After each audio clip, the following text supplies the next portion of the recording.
Welcome, everybody. So glad to see so many people here in person. I will just say, I think traditionally we have about 15, 20 people in person and about 50 online. Now we have over 110 people that just logged in, and there's probably at least 80 or 90 of you here. So welcome back in person after 2.5 years. Really excited to see folks in person. Thank you so much. I'm Christian Bergman. I run the medical grant rounds with Thomas Bryan on behalf of the Department of Internal Medicine. We are excited today to host Dr. Patricia Sime for the State of the Department. A couple of housekeeping items for those online. The CE code will be made available in the chat shortly. For those of you in person, the CE code is in the back, and also there's a QR code if you wish to leave feedback for grand rounds, opportunities for improvement, or other things. Thank you. So without further ado, let me start with introductions for Dr. Patricia Sime. Dr. Sime is a physician scientist who received her medical training at the University of Edinburgh in Scotland. She pursued specialist training in pulmonary medicine in Edinburgh before traveling to McMaster University in Ontario, Canada, to train in the science of inflammatory and scarring lung disease. Dr. Sime has received numerous awards for mentorship and scientific achievements. She has published more than 150 manuscripts and successfully been funded continuously by the NIH, along with other foundations and philanthropies. In 2019, she assumed the position of chair here in the Department of Internal Medicine at Virginia Commonwealth University. She has a strong interest in supporting the next generation of researchers, educators, and clinicians across the department. And on a personal note, I think she's been very supportive of junior faculty members throughout the department, and we're very grateful for that. So can I get a round of applause for Dr. Patricia Sime?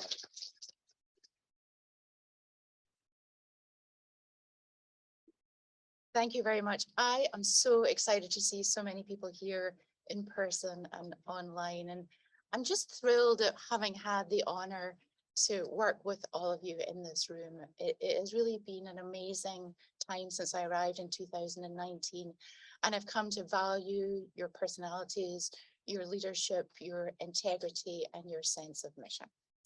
So today I think is really a fun task for me. It's really to review the last year here in the Department of Medicine, and I just want to make sure everyone can hear me. Yeah, okay, perfect.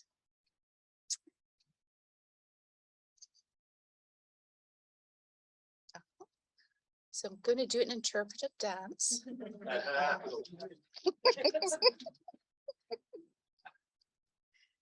Okay, this is great. Okay, right. Sorry. These are my disclosures. I've had.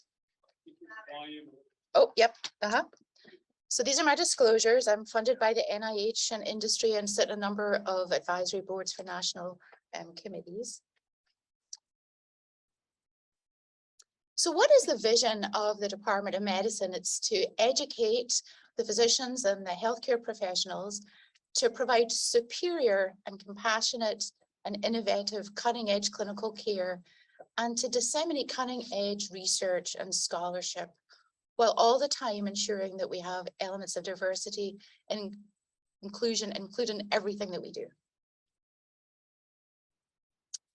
So I'm going to talk a little bit about our great team today. I'm going to give you some highlights of the department, including from our clinical missions, our educational missions, and our research missions. I'm just one person of a very large team in the Department of Medicine and an even bigger team in the health system in the School of Medicine. To help us do everything we do every day, I rely really heavily on our 11 division chairs. And you can see them all here. Many of them are in the audience today, and they are tremendous supporters of all our missions and tremendous supporters of our faculty, staff, and trainees. And in red, I'm just going to call out the people who are new in these roles, although not new to leadership: Stravitz-Sanyal, Renato Martins, Gaurav Gupta, Alan Dow, and Beth Rubenstein have all stepped into important leadership roles over the last year, so thanks to them. I also really heavily rely on our vice and associate chairs, and you can see them all here. Many of you, again, know them. Heem Bhardwaj and Christian Barrett are relatively new into their roles, but certainly not new in leadership. And these folks are really important in just the day-to-day functioning and the day-to-day ambition of our department. We also heavily rely on our leadership team, And I was very excited when Chris Liekweg was willing to accept the role as the senior administrator in our department. And it's just been an amazing pleasure over the last few months to work with him as we try and carve our vision for the future. We've also, some other important leaders arrived. Paula Fracasso, who's the director of Massey and will be the senior leader of our oncology service line. She comes with a tremendous experience from academia and industry and is a fantastic partner. Marcus Johnson's been here for a long time and has just been tremendous in helping us pursue everything related to HR, which is incredibly important. I never realized before I was chair how important that was. And a new administrator in pulmonary GP. So these folks are all new to our teams. We're just starting to emerge from a COVID pandemic. So I like to think of the Department of Medicine versus COVID, and I think we won. We didn't win every battle, but hopefully we won the war. We were the primary attendees on almost 5,000 patients on the inpatient service during the COVID pandemic. And I think our teams in critical care and the hospital medicine service and infectious disease particularly just did remarkable things that were innovative, compassionate, and provided just top quality care. We also took this opportunity to do exactly the kind of things that academic medical centers are supposed to do. We integrated the research missions. And so the department was the principal investigator on 23 out of the 30 odd clinical studies we did. The names of folks are listed here, but I'd like to give a call out particularly to Stravitz-Sanyal, Marjolin DeWitt, Marcus Cusciuri, and Antonio Batti, who did many of these trials. But there was multiple people involved, and we did everything from risdemivir studies, which of course became a therapy, to vaccination studies. We went from the bench to the bedside. We had nurses help us, we had administrators help us, and it was an incredible effort. I'm incredibly proud of everybody. And it really took all of the departments to pull together to really achieve these sorts of things. So at that point, I'd like to hand over a little bit to Chris and allow him to take you through a little bit about who we are. Good afternoon, everybody. I'm going to talk through the numbers, which is always exciting, and I promise not to bore you. But at a high level, I want you to know what makes up the Department of Internal Medicine. As you can see, we have 11 subspecialty divisions, and we have over 1,000 team members, many of which sit on our budget, but some sit in clinical operations as well as within the hospital. I want you to see these numbers so you can see the impact of each one of our subspecialty areas and just how large we are within the health system.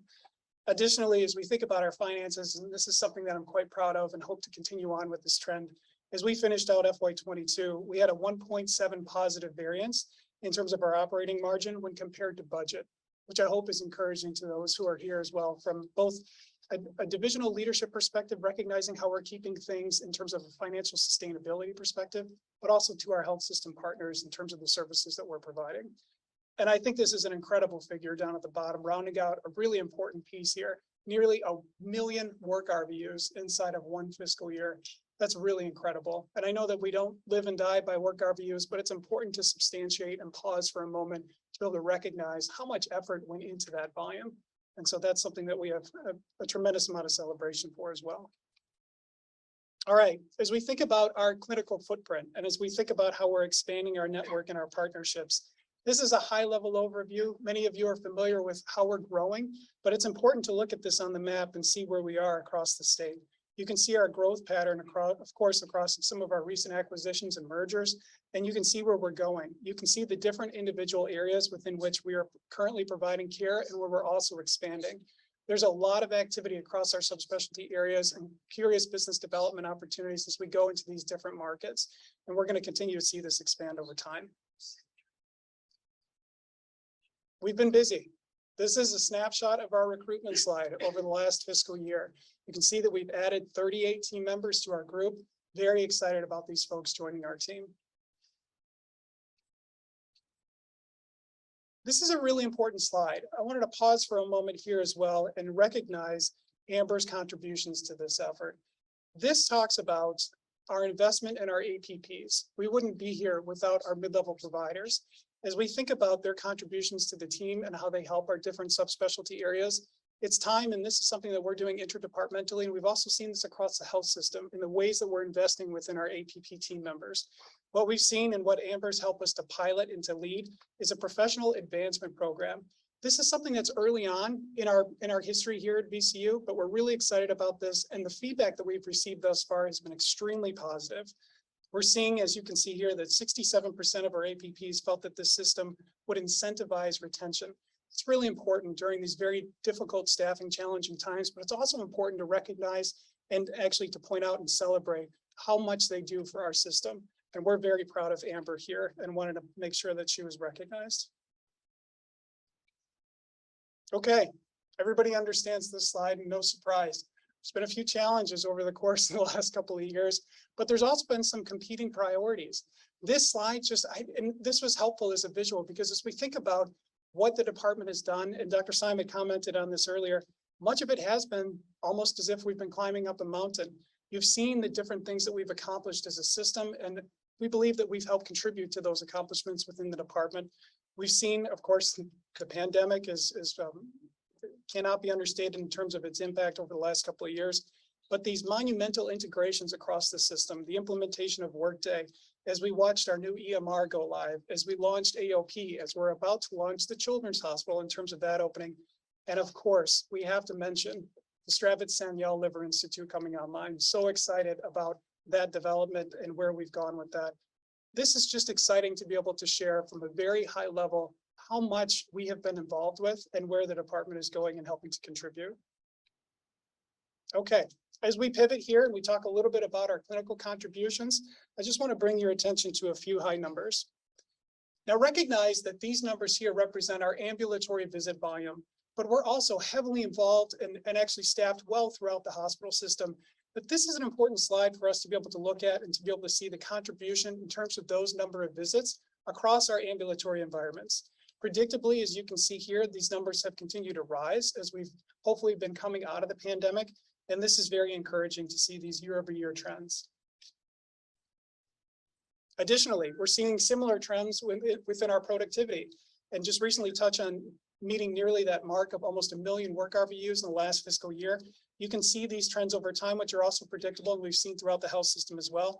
But I want to call your attention to this year-over-year increase in the last year, a 15% increase in productivity. That's incredibly important to discuss and be able to identify as something that we're getting back to where we used to be. And in fact, we're excelling past where we were. So that's really exciting. Okay, here I'm going to transition back to Dr. Sime as we get into a little bit more about our centers of excellence. So one of our important missions is really to deliver care to everybody that needs our help. So we are a safety net hospital. It's part of our fabric. We also have a responsibility as an academic medical center and as an academic department to really push the boundaries and push the frontiers in clinical care. So I wanted just to highlight a few centers of national excellence that we have within the department. And although these are in the department, many of them cross departments and have really important input from others in leadership and other departments.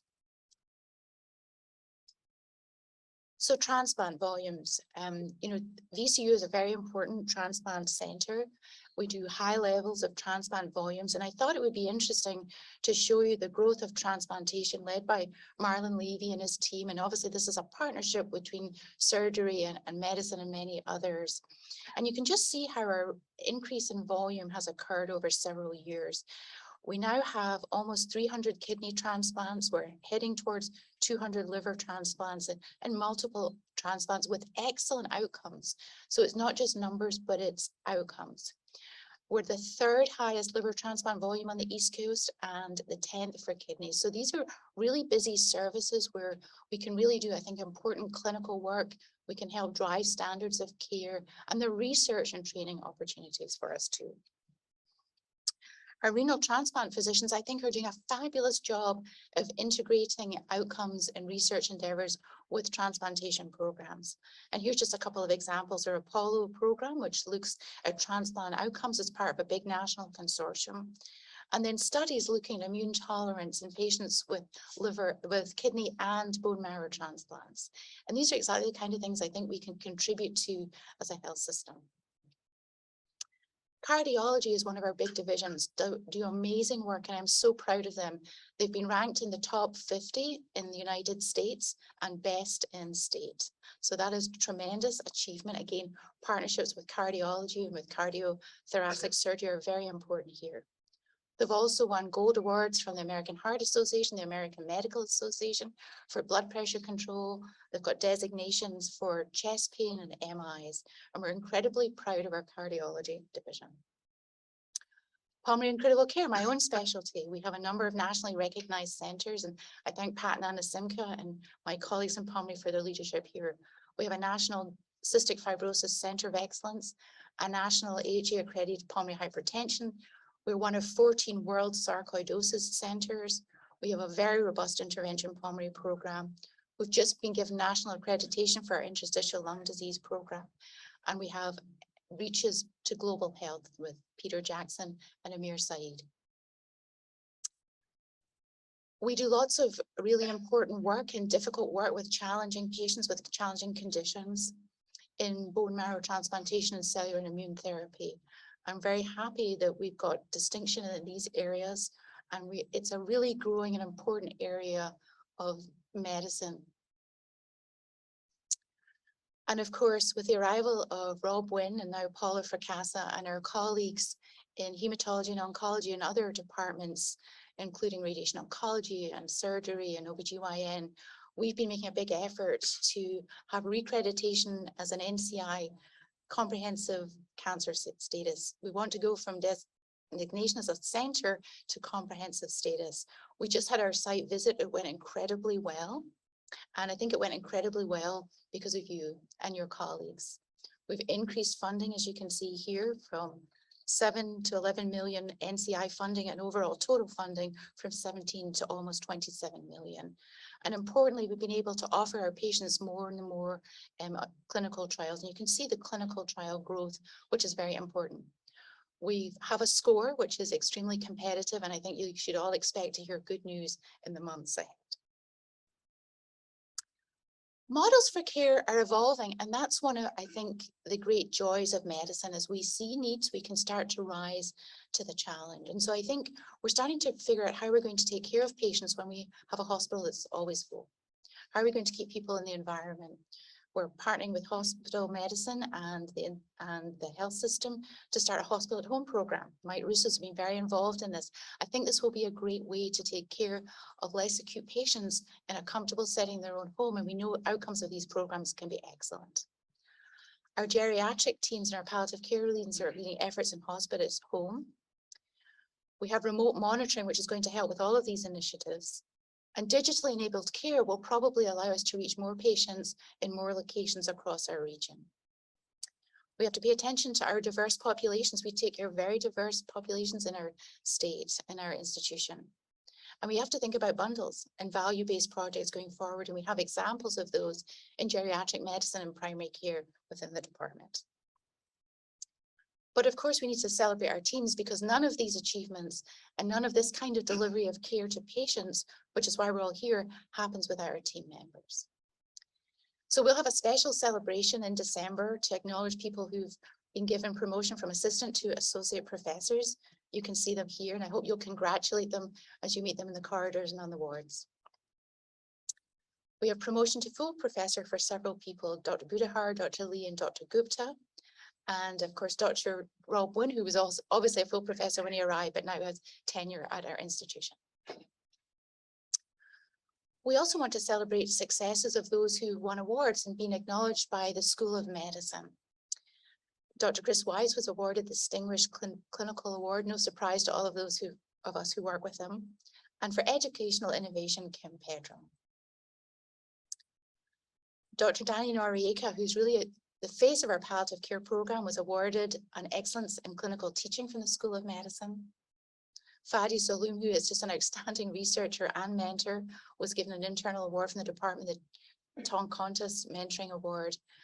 And I felt very privileged when I was given this award from the Women in Science, Dentistry and Medicine, because when I looked at the people that had gone before me, it was fantastic institutional leaders like Anne Fulcher and Vanessa Shepherd and many others. So I feel very privileged to have the opportunity to help mentor people in our department. And I was lucky enough also nominated by trainees in the labs here for a National American Thoracic Society Award.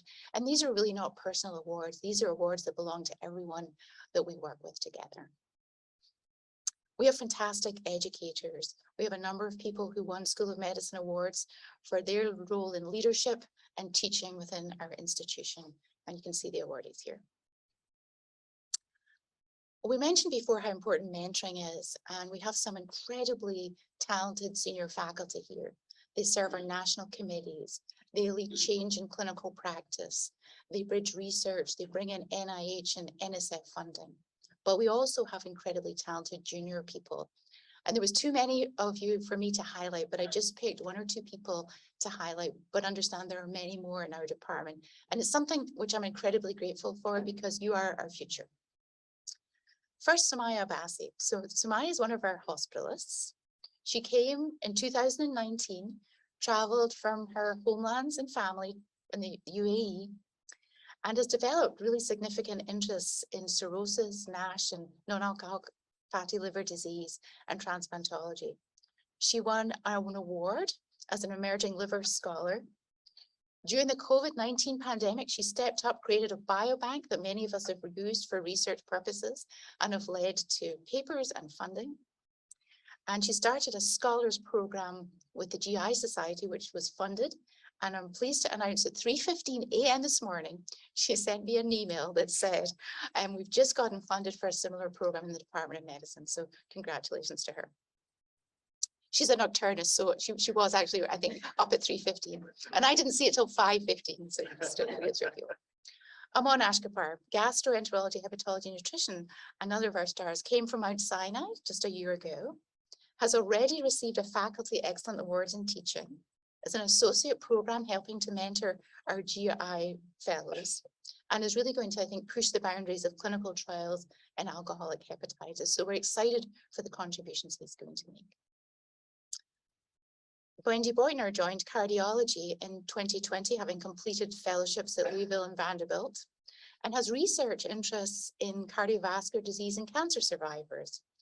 Already being supported by a KL2 and has a very exciting academic career in front of her. And she's particularly interested in using drugs like Entresto in survivors with heart failure as a result of cancer therapies. And Casey Cable from our own Pulmonary Critical Care Division was recruited in 2019. Now, Casey has a checkered and interesting background. She was an analytical chemist and worked on the Phoenix Mars landing before she went into medicine. And she has real interest in critical care medicine and predicting deterioration, and has already become a superstar in our big national organization, CHEST, where she received a Distinguished Educator Award, sits on numerous leadership committees, and was the very first Clive Kiernan Methodology Fellow. And this is going to allow her to lead the pack in writing clinical guidelines, and something I hope that she'll be able to share with others in the department and the institution. Carrie Mayer is one of our assistant professors in hem-onc palliative care.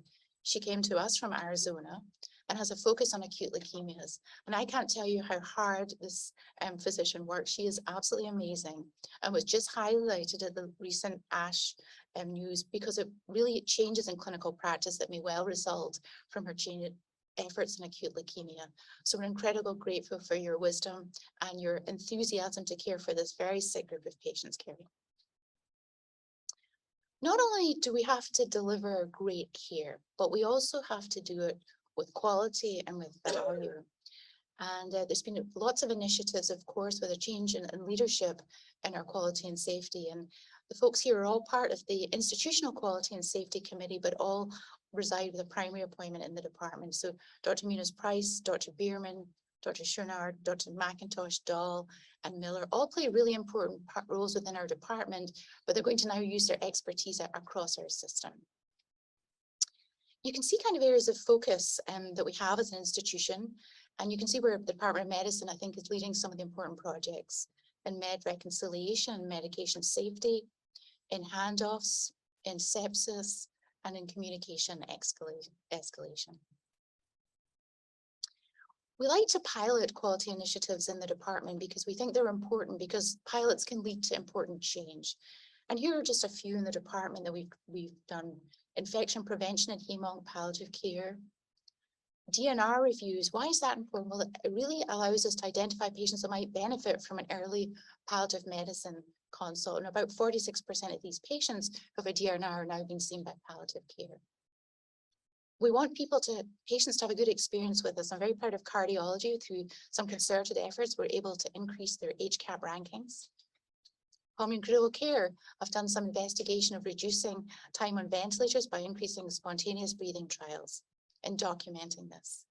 And we have a major effort between our house staff teams and endocrinology to improve diabetes care by standardizing care with order sets and really introducing best practices. It's also important in a department as large as ours that inclusion and diversity are included in everything we do. And I can't tell you everything we do today, but I wanted to point out a few things that I think are important examples. We have a longitudinal curriculum in the residency program that's led by Sarka Modi, and she spoke beautifully at Grand Rounds last week. We have interprofessional education on aspects of global health. Dr. Hunley and his team just started a program where they recruited 22 undergraduate research fellows from different universities to have a summer experience over 10 weeks with us. 4 of them already produced abstracts that were presented at a national meeting, and we hope this will be a great pipeline into our institution for minorities and other underrepresented folks. We have global health efforts in the department, and there's a number of us who also sit extramural and leadership aspects. Pat Nanasinka sits in the American Society of Clinical Investigation as the inaugural Diversity, Inclusion, Equity leader. Renee Carter and myself serve on an American College of Physician Committee, and Rob Wynn has multiple community roles and roles in the NCI. So we are very committed, but these are just some things, and everything we do should have a focus. We're going to have a wonderful, I think, lecture. It'll be our 3rd annual lecture by Ryan Meyer, who's a former VCU graduate from our residency program and currently the president of the American College of Physicians. We think development of faculty is really, really important. We're having a new faculty orientation. We're going to celebrate your promotions in December. And we're reinvigorating some efforts from Kurt Slesser on please fix this, which is everything that drives us crazy, from the parking spaces being too small to too many other things. And they get fixed because we write letters to institutional leaders and they respond. And I think it's some of these little things that can start to drain us every day. We also want to pause. Today is about pausing to recognize our accomplishments as part of a big team. And I think it's really important that every day that we recognize the accomplishments of the folk that we work alongside on the wards, in the clinics, in the research labs. And so we like to highlight those things in the department and encourage you to keep sending them to Kurt and myself, and we will keep flagging and celebrating and cheering you on. So I've talked for a fair amount of time about our clinical efforts. Research is incredibly important to our mission here in the Department of Medicine, School of Medicine, and the health system. So I thought it might be important to look to our president. So President Rao said we should be the model of a public research university. The success of this plan is going to have a huge impact on our faculty, noted by Sriram Rao. And we need to find important ways to get medicines to people today who are dying in their communities. So I think when you hear these kind of things from our leadership, I think it is really important to highlight the efforts we have as a department.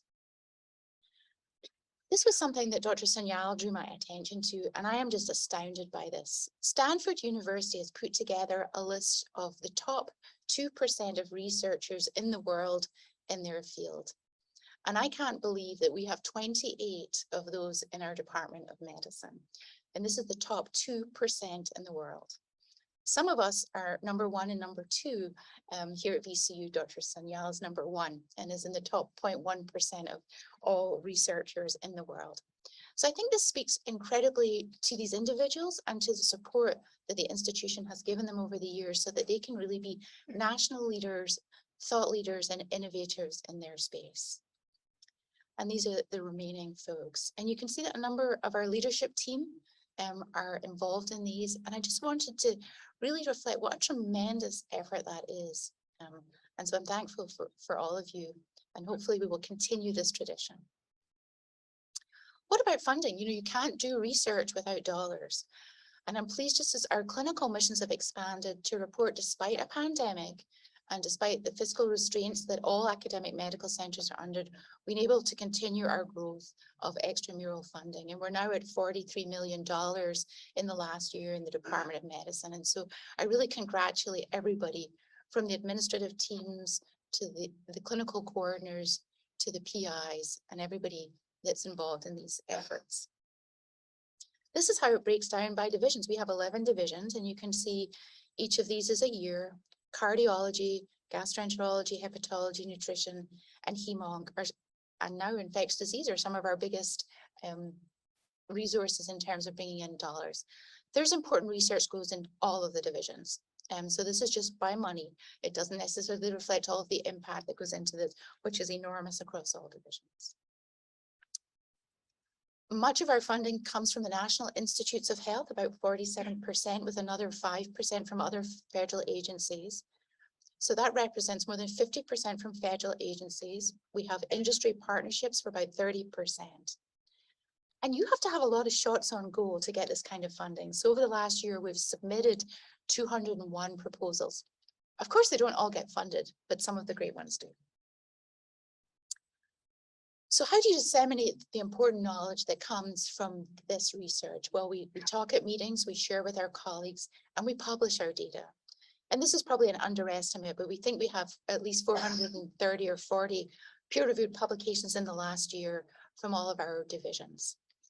And these are impactful publications. They're publications in JAMA. They're publications in Nature Medicine.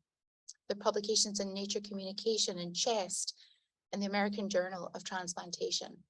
And I think when you read the titles, you'll see that we're doing everything from hospitalizations in nursing homes to clinical problems of alcohol and liver disease, to clinical edge-cutting research, and COVID studies. So we have real, not just depth, but also breadth in our department. This is a New England Journal of Medicine paper from the hepatology group.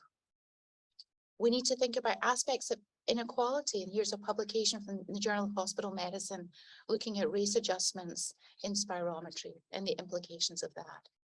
Burnout is on all of our minds. Kurt Sessler has been a leader nationally in that area, and we have publications relating to these. So we do everything from, I think, wellness to basic translational and clinical science in the department. I love pilots because they lead to great things clinically. They can also lead to great things in a research project. So since 2017, we've been funding 2 or 3 projects per year for pilot grants, and we offer somewhere between 15 and 20,000. We had 3 awarded in 2019, 20, and 21, and we'll have 2 to 3 awards again this year. And we're trying to partner. So we're going to partner with the VA for a joint effort, and we're going to partner with some funds from the Gupta Levy Foundation.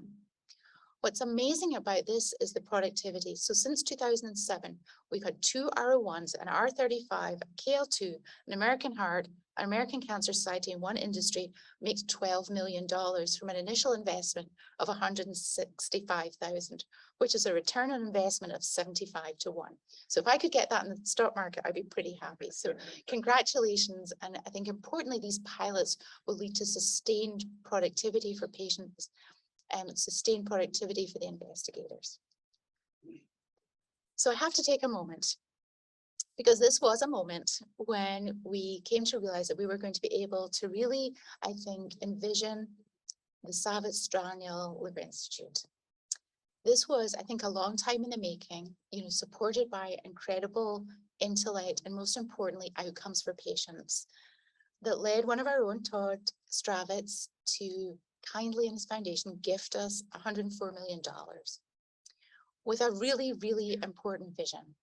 And that vision is to be a leading center for liver learning and liver-related healthcare worldwide, to promote liver learning and translocation of the scientific discoveries to the clinic, and to do this in a really thoughtful way. And, I think there's been a tremendous legacy of clinical care, education and research in hepatology. And I'm so excited to be part of this journey because I really do think this is transformational. And I am just delighted that we have visitors today from Turkey. and from Brazil that are here visiting the Stravitz-Sanyal and being very kind to come to our medicine grand rounds. And I think that's a great example of the global reach that we would like to have with partnering with other institutions and academicians and clinicians. So you can read here, we have a number of worldwide connections. We are partnering with other academic centers from Berkeley to Yale to Indiana. We're partnering with industry leaders because I think that's really how you make impact for patients. Academic medical centers can't fund all of this, but with industry partners, we can really catalyze and catapult discoveries. And of course, very importantly, back here at home, we're going to work with other centers. We're going to work with the CTSA, we're going to work with the Wright Center, Poly, Massey, Addiction, really across the School of Medicine and across the departments. And I'm sure that Arun and Todd would agree with me that this is a gift to liver disease, but with far broader implications that we would love to share with others. So what's going to be the theme of clinical care and research? So the clinical diseases, alcohol, NASH, cancers, transplants, and rare diseases. We're going to form clusters on metabolism, inflammation, and fibrosis. And to do that, we're going to be supported by cores, which will support this research, but also the research of others. So molecular gene editing, animal cores, big data cores, microbiome, clinical imaging, digital cores, really, really important as you develop the processes for tomorrow. We've also had wonderful success in cardiology. Ken Ellenbogen, who is one of our, of course, outstanding clinical investigators and physicians, was just awarded $31 million PCORI grant, which is a multi-institutional study to look at pacing for patients with heart failure. 65 sites across Canada and the US involved. And we just have so much strength and are so grateful to Dr. Ellenbogen, who probably has one of the busiest clinics I've ever seen in my entire life. And congratulations to Rob Wynn, who is going to lead a program of over $100 million to encourage diversity in clinical trials. This is a program which is going to work alongside the American Cancer Association and Gilead Sciences. And it's really a national program to transform clinical research and include diversity in clinical trials going forward. So we're very proud of Rob for so many reasons and so glad he's in our department. We have a lot of breadth and depth. I can't highlight every research study. We have Stand Up to Cancer grants led by Pat Nansenka and Rob Wynn. We're a center for the Virginia Health Department. Michelle Dahl and Mike Stevens are recipients of a $6 million award to look at infection prevention training across the entire state. And I think it doesn't need to stop at state level. Christian Bergman, our introducer today, has done some wonderful work with nursing home education, very important for that population. And he's had a couple of grants over $1 million to sustain those efforts. And I'd be remiss if I didn't highlight Fadi Saloom, who's the Associate Chair for Research, a friend and a colleague who received Virginia's first NHLBI R35. What does that mean? It means you get 7 years of continual funding without having to write that grant again. And it brings in $5 million in an area that's incredibly important, which is heart failure in cancer survivors. So congratulations. And hopefully this will be the first of several R35s across our department and institution. How do we train physician researchers and researchers to take over some of these roles that we are developing? Well, you need an MD PhD program led by Michael Donnenberg in our department. Currently has 45 students with over 130 alumni. And we're just very excited that he received NIH funding for this effort. So now we are an institution that's looking at kind of the triple crown. We've got a medical science training program. We have a funded CTSA. And I'm hoping that we're going to go from a designated cancer center, and that will be renewed, I'm sure. We have a lot of DIM leadership that help us with the medical science training program in either leadership or mentoring individual students. So what do we have that helps us support all of these research efforts? This is not all within the department. We have a fantastic CTSA Wright Award read by Jerry Mueller.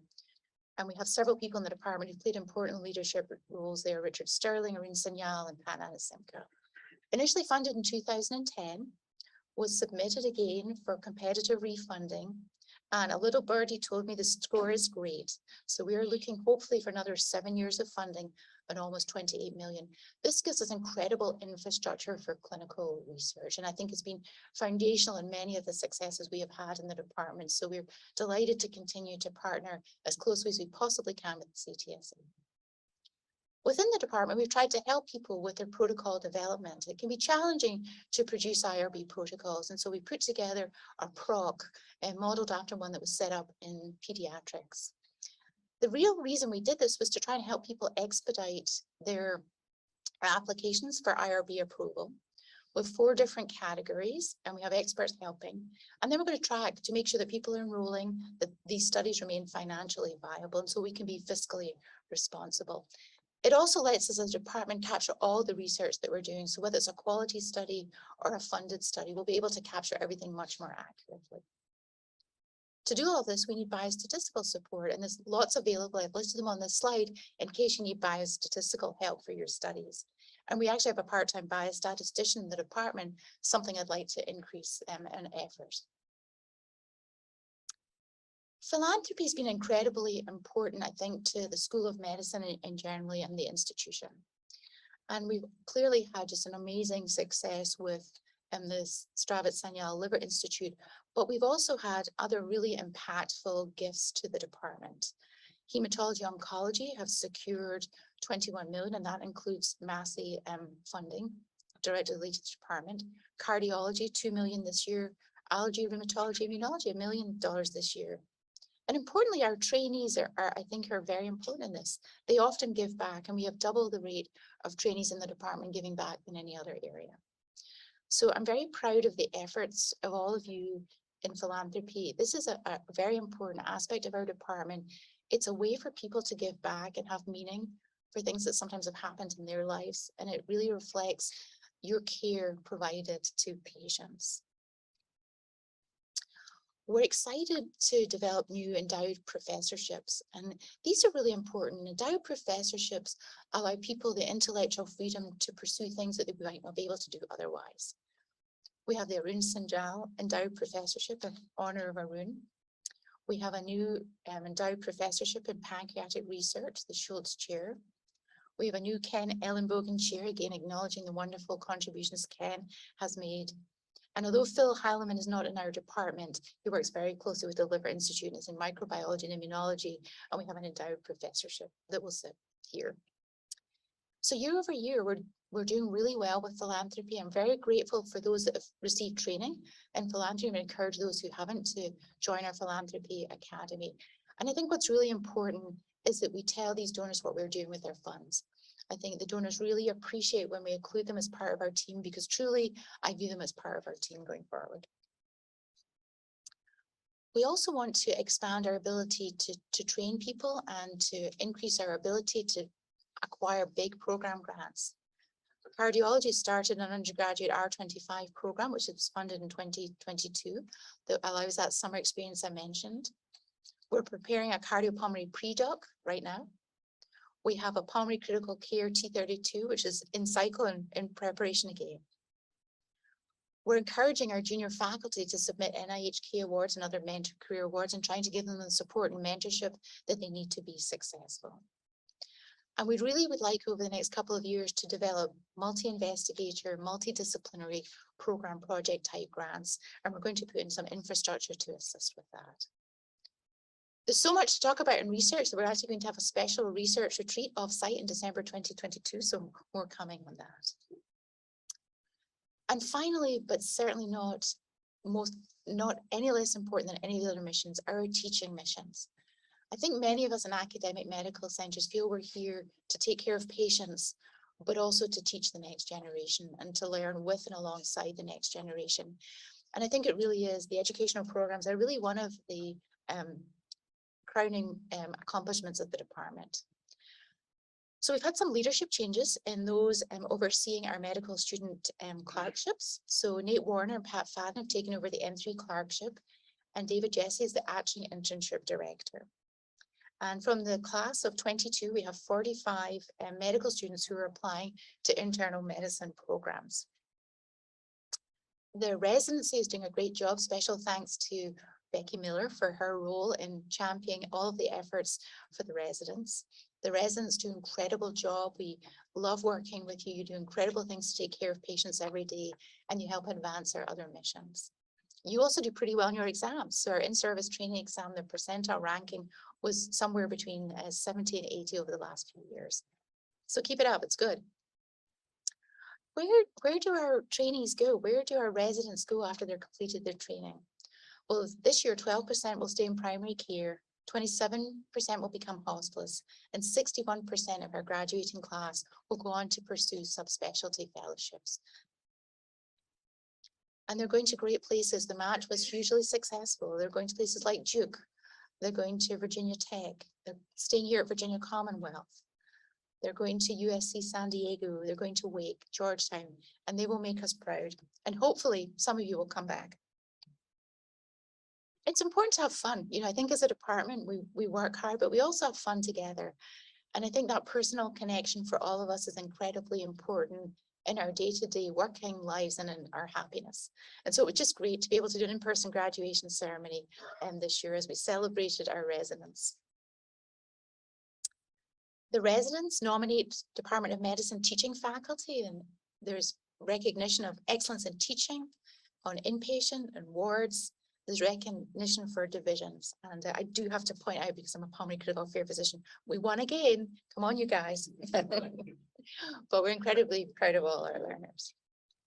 And it's important that we recognize the accomplishments of our house staff, our residents and our fellows. And we have intern scholarships, we have prizes for residents, and we have prizes for outstanding scholars. And these people truly are outstanding amidst the busyness of a clinical training. These folks are taking time to advance scholarship, not just for our institution, but for patients everywhere. Some of the fun things that we get to do with the residents, we do a physiology retreat where we go down in the James River, and it really is physiology to bedside. And it's so much fun to do that. They have so much fun really doing research in place over a weekend. And it's a great way for us to connect and get to know our trainees a little bit more on a personal basis. So we test a hypothesis, they do something with their hands, and there's a lot of camaraderie. So it's been an event that was started before I arrived, and one that I will certainly be continuing. We also need your feedback. This is a really important time in terms of making sure that we are taking good care of our medical students, our residents, and our fellows. On their assessment of us, our residents and fellows feel that we're giving them reasonable supervision. They appreciate our interest in their education and that they're getting quality teaching. But they do want more feedback. So please, as you're on the wards with the residents and the fellows, make sure in real time that you're producing important and specific feedback. We have a big LCME visit, and I really ask everybody to make sure that you're doing feedback for the medical students in a timely way, and that we're all very careful about our professional interactions with everyone in our environment. Our faculty evaluations by learners would be appreciated too, because we do want to hear from the learners. We really appreciate the feedback you give to us as educators, because we do want to continue to grow in those roles. And just last weekend, we had our annual chili cook-off party, but I'm a little bit suspicious because it was held at the house of Dr. Christian Barrett, and he has a leadership role in education, and he won, but he tells me it was blinded. It was. So I'm a big Star Wars fan, and I think Yoda's right. The future continuing success we will have. So where are we going in the future? Our clinical priorities. We do need to increase our access for patients across our health system. We'll need to think of innovative ways to achieve that. This is not just in the ambulatory arena, but is for our regional partners, and I think beyond, because I think we have opportunities beyond the regions we are already in. We have tremendous hospitalized patient numbers. I think we need to increase our ICU and step down capability, and I think that's on the minds of leadership. Want to continue to pursue great quality and safe care. We want to continue to sustain these national centers of excellence. I think as a quaternary medical center, we have a unique ability and an obligation to do that. And I really would love to facilitate the intersection of clinical research right into the workflow of everyday clinical care. The power of integration is huge. Our educational priorities. It's very important to me that we turn out really good well-rounded dogs. That we help our learners find their passion because that's where they will excel. It's where they will be happy. We have to start thinking about skills they need for tomorrow. They need to know a little bit about fiscal management and operations. They need to know a little bit about big data, how to handle philanthropy. We'd like to develop some new training grants. We have some in cardiology, we're developing in pulmonary, we're going to develop in hepatology. We want to enhance research opportunities for all our trainees and make sure that we do well in our LCME visits, not just for now, but for the future, so that these things will sustain going forward. Research priorities. I would love to increase our national rankings. It's not just a number. I think people whose rankings go up are because they're doing good work. And I'd like to continue the focus we have on our junior colleagues, starting very early. I think it's never too early, encouraging high school students, encouraging undergraduates, as well as graduates early. I'd like to see us increase our funded mentoring awards, and we're actively doing this with training grants from the NIH, mentored science awards from the NIH and other institutions. And this is really important. I want to grow large, theme-based, multidisciplinary, multi-investigator grants. We have tremendous talents across our departments, including our basic science as well as clinical departments. And I think we have some untapped opportunity to leverage those with our health system. I love industry partners. They bring something to the table we can't do in academic medical center. And I think we can be tremendously successful. As a smaller institution, we're very nimble and we can actually do some of these things much easier than larger institutions. And I think you'd all agree, we probably need to increase our infrastructure in terms of research support. And that's something that we'll be talking about at the retreat, how to best deliver that to make it easy for people to do research, because we're all very time strapped. It's a busy job right now, and we want to make sure it's integrated, but we also want to make it easy for people. And my last slide is probably the most important slide. I just want to thank you all, not for coming today, but for everything that you do every day. I want to thank our patients for entrusting their care and often their lives to us, for taking part in our teaching efforts, and for taking part in discoveries for tomorrow. We could not do that without them. To my colleagues in the Department of Medicine, I'm so proud to be able to work with you.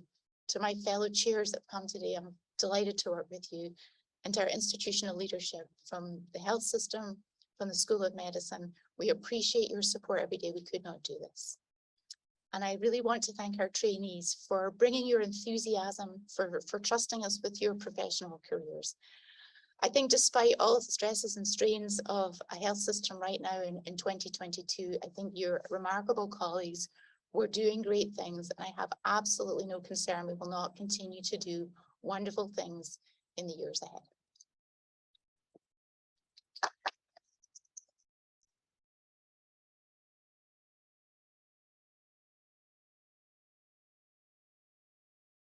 Thank you, Dr. Sime. We have about 5 minutes for question and answer here. Just also as a reminder, there is a luncheon in the lobby of the MMEC where you can network more and talk to folks. So if you need to run, we understand, but if you want to stick around for a few minutes for questions, we'll be happy to take those. Anybody in the audience with questions?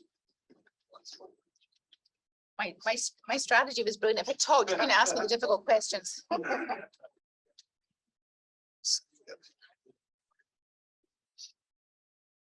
Anybody in the audience? It's a wrap. It's lunch. I think It's we're a wrap. I just want to see, make sure we don't have anything online. Thank you all so much for coming.